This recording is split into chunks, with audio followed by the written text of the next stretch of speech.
नमस्कार साथियों की फैक्ट में आप सभी का स्वागत है। उम्मीद करता हूं कि आप सभी लोग बेहतर होंगे। सभी सनातनी और राष्ट्रवादी भाई बहनों से अपील रहेगी कि चैनल को सब्सक्राइब करिएगा, वीडियो को लाइक करिएगा और अधिक से अधिक लोगों तक शेयर कर दीजिएगा। बिहार में 10वीं बार नीतीश कुमार ने मुख्यमंत्री पद की शपथ ले ली। एनडीए के लिए बिहार में इससे बड़ी बात नहीं हो सकती थी कि फिर से उनकी सरकार बन गई और बम्पर बहुमत के साथ, यानी 243 में से 202 सीटें जीत करके एनडीए ने सरकार बनाई। चुनाव से पहले बहुत सारे लोग कह रहे थे कि नीतीश नहीं बनेंगे, नीतीश को घोषित नहीं किया, नीतीश को बताया नहीं, नीतीश को बनाया नहीं। लेकिन उन सब लोगों के मुंह में जो है कालिक पुत गई। क्यों कालिक पुत गई? क्योंकि नीतीश कुमार फिर से बिहार के मुख्यमंत्री बन गए। और यह मैं बार बार कहता था कि भारतीय जनता पार्टी नीतीश कुमार को ही मुख्यमंत्री बनाएगी। भले ही भारतीय जनता पार्टी इस चुनाव में भी नीतीश कुमार की पार्टी से 5 सीटें अधिक जीती है, क्योंकि यहां सिर्फ बिहार के मुख्यमंत्री की बात नहीं थी, बहुत सारे समीकरणों को साधना था, केंद्र की सरकार को भी देखना था, कास्ट समीकरण जो है उसको भी देखना था, और फिर इसी बिहार में जाकर के लोकसभा का चुनाव भी लड़ना है। लेकिन प्रधानमंत्री नरेंद्र मोदी जो हैं वो नीतीश कुमार की कैबिनेट से भयंकर नाराज हुए। नीतीश कुमार की कैबिनेट से भयंकर नाराज हुए। उसके बाद अमित शाह फिर से नीतीश कुमार जी से मिले होटल में। यह शपथ ग्रहण समारोह के बाद की बात बता रहा हूं। अमित शाह जी और नीतीश जी 2 बार मिले। जब नीतीश जी गांधी मैदान जा रहे थे शपथ ग्रहण करने, उससे पहले मिले, और जब शपथ ग्रहण हो गया उसके बाद मिले। आप लोग जान करके चौंक जाएंगे कि प्रधानमंत्री नरेंद्र मोदी नीतीश कुमार की कैबिनेट से नाराज क्यों हुए। भाई सब लोगों का एक क्वेश्चन होगा कि क्यों नाराज हो गए। भाई सब कुछ तो बढ़िया था, मंच पे तो सब हा हू चल रहा था, नमस्कार प्रणाम चल रहा था, फोटो सेशन हो रहा था, बातें हो रही थी। प्रधानमंत्री नरेंद्र मोदी ने बिहारी स्टाइल में गमछा घुमाया, लोगों को बड़ा पसंद आया, खूब मीम्स बने, खूब रील्स बनी, खूब वायरल हुआ, सब कुछ हुआ। लेकिन प्रधानमंत्री नरेंद्र मोदी इसलिए इतने लंबे समय तक गुजरात के मुख्यमंत्री और भारत के प्रधानमंत्री बने हैं क्योंकि वो एक बात जानते हैं कि भाई 20 साल बाद भी जंगल राज की बात करनी पड़ रही है बिहार के अंदर। 20 साल सत्ता में रहने के बावजूद भी बिहार के अंदर भारतीय जनता पार्टी और नीतीश कुमार को महिलाओं के खाते में पैसे डालने पड़ रहे हैं। उसका असर कितना होगा कितना नहीं होगा वो एक बात की बात है, लेकिन चुनाव जीतने के लिए सब सारी चीजें करनी पड़ रही हैं। चुनाव जीतने के लिए योगी आदित्यनाथ जी को बुलाना पड़ रहा है, मोहन यादव को बुलाना पड़ रहा है। एक पक्ष तो इसका बहुत अच्छा दिखता है, लेकिन दूसरा पक्ष इसका स्याह है, और प्रधानमंत्री नरेंद्र मोदी ने उसी पक्ष को रखा। प्रधानमंत्री ने साफ साफ इस बात का इशारा कर दिया कि 2030 का जब चुनाव होगा तब एनडीए की तरफ से या भाजपा की तरफ से या नीतीश कुमार की पार्टी की तरफ से या खुद नीतीश कुमार की तरफ से यह नहीं कहा जाएगा कि जंगल राज आ जाएगा इसलिए हमको वोट दे दो। तब यह पूछा जाएगा कि बिहार की समस्याओं को 25 साल मुख्यमंत्री रहने के बाद नीतीश कुमार ने कितना सॉल्व किया। सवाल यह भी पूछा जाएगा जब 2029 में लोकसभा का चुनाव होगा कि प्रधानमंत्री मोदी जी आपके लाडले नीतीश कुमार ने बिहार में क्या किया।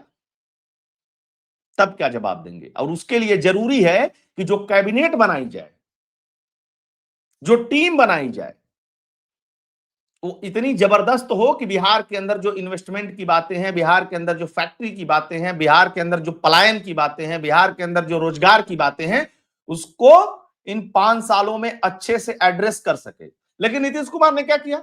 गलती। नीतीश कुमार ने उन सारे पुराने लोगों को भर लिया।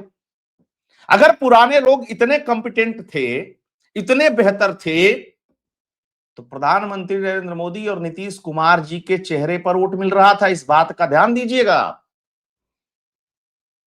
कम से कम आपके पास ऐसे मंत्री तो हो, जैसे भाजपा के केंद्र में 4-5 मंत्री हैं जिनका नाम लिया जाता है प्रमुखता से ना, गृह मंत्री अमित शाह है, या जिस तरीके से उन्होंने नक्सल को टैकल किया है और बहुत सारी चीजों को टैकल किया है, चाहे वो नितिन गडकरी हो, बहुत सारे ऐसे लोग हैं जो परफॉर्मर हैं।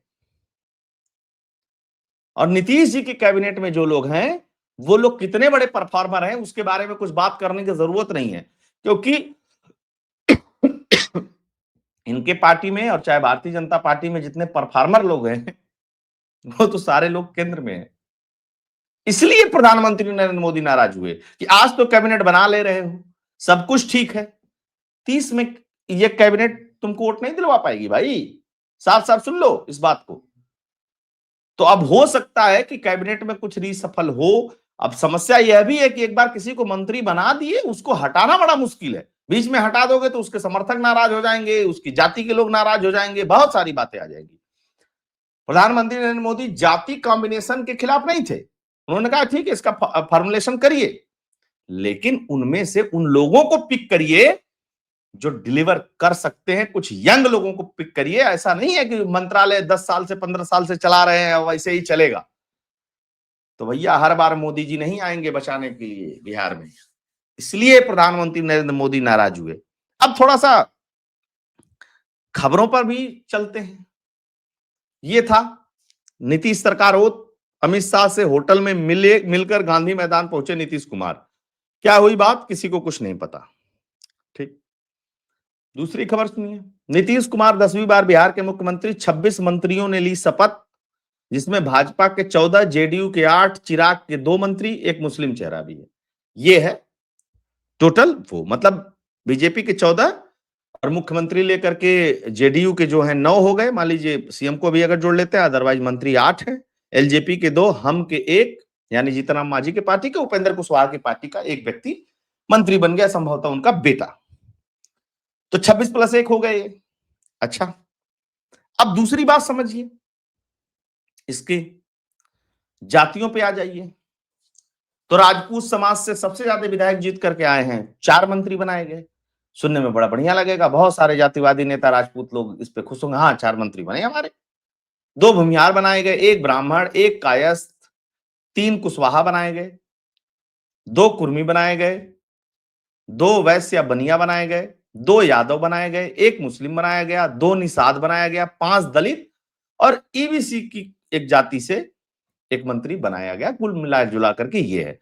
तो देखने में तो बड़ा बढ़िया लग रहा है कि फार्मूला ठीक है, सबको खुश कर दिया, जाति समीकरण साध लिया, और कुछ जातियां बची होंगी तो चूंकि 36 तक मंत्री बनाए जा सकते हैं तो कुछ और जातियों को इसमें समायोजित कर लिया जाएगा। लेकिन भाई ये जातियों के समायोजित होने का कैबिनेट नहीं था, ये कैबिनेट अब डिलीवरेंस का होना चाहिए। 5 साल इतनी जबरदस्त तरीके से काम होना चाहिए बिहार के अंदर।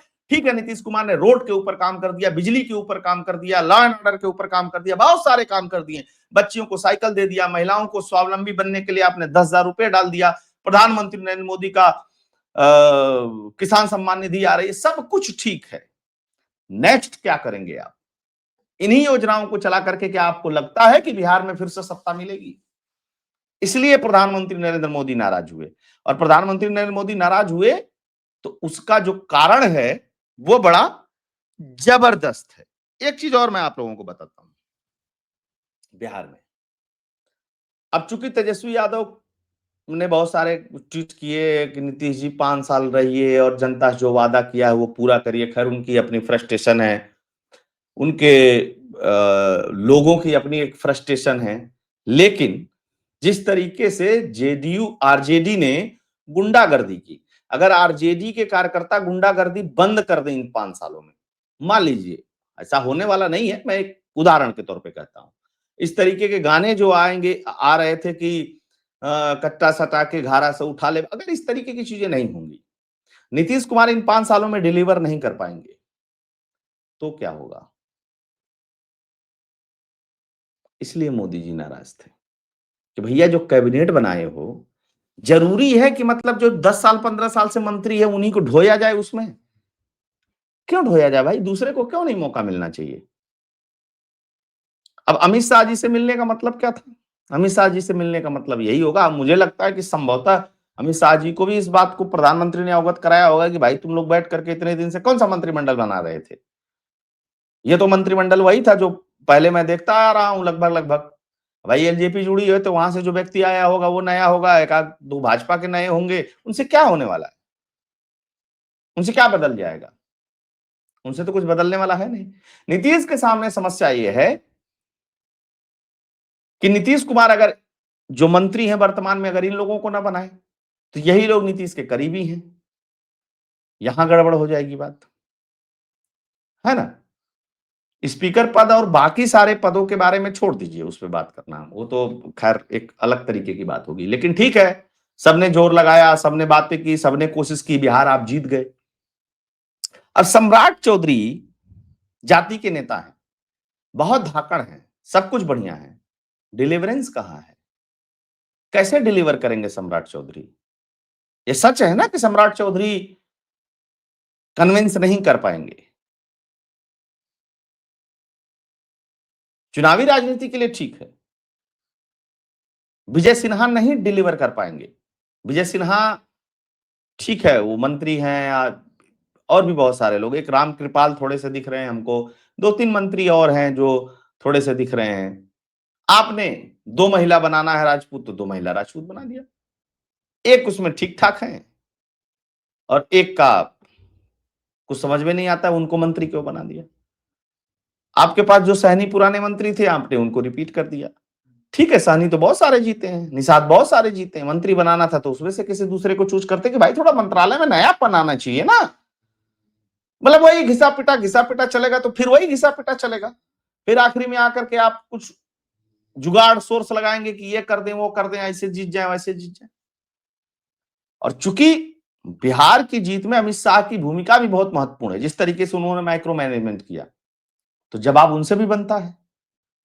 इसलिए नीतीश कुमार जी और अमित शाह जी मिले और ये बड़ी खबर है। और मुझे नहीं लगता कि पता नहीं इस खबर को मीडिया ने बड़े पैमाने पे कवरेज दिया या नहीं दिया है, या जो भी है, लेकिन प्रधानमंत्री नाराज हैं नीतीश कुमार जी से इस कैबिनेट को लेकर के, व्यक्तिगत नहीं। तो ये होता है परफॉर्मर। अब परफॉर्मर टीम देख करके कह देता भाई तेरे बस का नहीं है यार। आप सभी लोग जुड़े, बहुत बहुत धन्यवाद। सभी लोगों से आग्रह रहेगा कि वीडियो को लाइक कर दीजिएगा, अधिक से अधिक लोगों तक शेयर कर दीजिएगा। अगर आप डोनेट और कंट्रीब्यूट करना चाहते हैं तो उसके लिए फोन पे और पेटीएम का नंबर स्क्रीन पे दिया हुआ है, आप उसके थ्रू इस चैनल को कंट्रीब्यूट भी कर सकते हैं। जय हिंद, जय भारत, जय श्री राम।